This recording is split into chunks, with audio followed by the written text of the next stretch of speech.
ዕለት 19 ሚያዝያ ቅዱስ ስምዖን ዘአርማንያ ምስ 150 ሰማዕታት። በስመ አብ ወወልድ ወመንፈስ ቅዱስ አሐዱ አምላክ።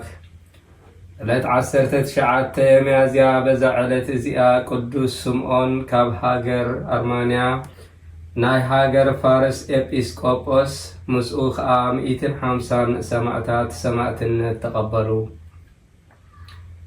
እዚ ቅዱስ እዚ ኣብ መንግስቲ ሳቦር ወዲ ሓርማዝ መላሒ መናኩብ ዝተሰምየ ነበረ።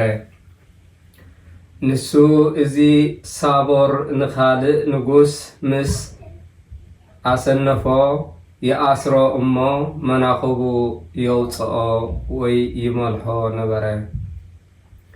እዚ ከሓዲ ንክርስቲያን ዓብዪ ሽግር ኣሸገሮም የገብሮም ብግዲ ይገዝኦም ነበረ። ቅዱስ ስምዖን ከዓ ከምዚ ዝብል መልእኽቲ ለኣኸሉ። ምስጋና ንዑ ይኹን ጎይታና ኢየሱስ ክርስቶስ እቶም ብደሙ ዝዓደጎም ካብ ባርነት ሰባት ድሒኖም እዮም ባሮት ጎይታና ኢየሱስ ክርስቶስ ኮይኖም እዮም። ምስጋና ንዑ ይኹን። ባርነት ኣይግብኦምን እዩ። ካብቲ ኣብ ልዕሊኦም ዝተሰርዐ ሕጊ ንላዕሊ ክግብሩን ክኸፍሉን ኣይግብኦምን እዩ። እንታይ ደኣ ምእንቲ እቲ ደሙ ምእንተኦም ዝኸዓወ ክርስቶስ ምስጋና ንዑ ይኹን ሞት እዮም ዝሓርዩ። ሕጊ ንዝጠሓሰ ሕጊ ንዘይብሎም ክሓቲ ኣይእዘዙን እዮም በሎም። ሳቦር ነዛ ናይ ኣቦ መልእኽቲ ምስ ኣንበባ ኣጸቢቑ ተቖጥዐ። ብኽልተ ሰንሰለት ሓፂን ገይሩ ኣሲሩ ናብኡ ኣምጽኦ። ኣብ ማእሰርቲ ከዓ ዳጎኖ። እዚ ቅዱስ ስምዖን ኣብቲ ቤት ማእሰርቲ ምስ ኣተወ ሃይማኖቶም ክሒዶም ፀሓይ ዘምልኹ ብዙሓት ሰባት ረኸበ። ንሳቶም ብዛዕባ ካልእ ግብሪ ዝተኣስሩ ነበሩ። ነዚኣቶም ገሰጾምን መሃሮምን እሞ ብጎይታና ኢየሱስ ክርስቶስ ኣመኑ። ኣራእሶም ብሰይፊ ተቖሪጾም ኣኽሊል ሰማዕትነት ከዓ ተቐበሉ። ድሕሪዚ እቲ ገዛኢ ነዚ ቅዱስ ናብ ንጉስ ኣብጽሖ። ምስኡ እውን 150 ሰባት ኣጸቢቑ ዝመሃሮምን ዘጽንዖምን እዮም። ኣራእሶም ቆረጽዎም፣ ኣኽሊል ሰማዕትነት ከዓ ተቐበሉ።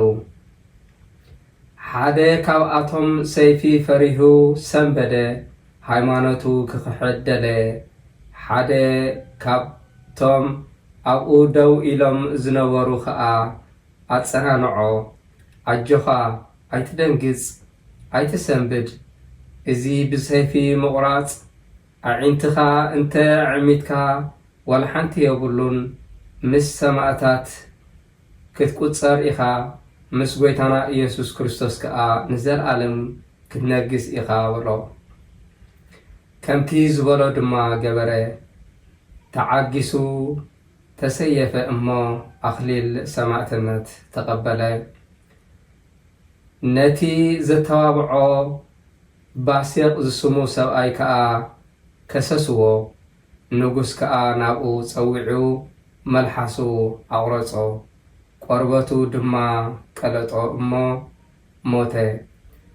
ድሕሪዚ ንቅዱስ ስምዖን ፀውዖ፣ ንኣማልኽቲ ስገድ፣ እንተ ኣቢኻ ከዓ ዓብዪ ቅፅዓት ክቐፅዓካ እየ በሎ።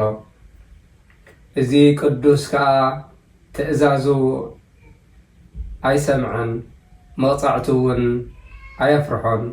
ሽዑ ከዓ ርእሱ ብሰይፊ ክቖርጽዎ ኣዘዘ። ሰየፍዎ።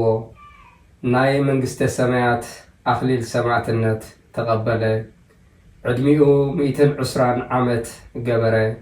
በረኸቱ ምሳና ትኹን ንዘለዓለም ዓለም አሜን።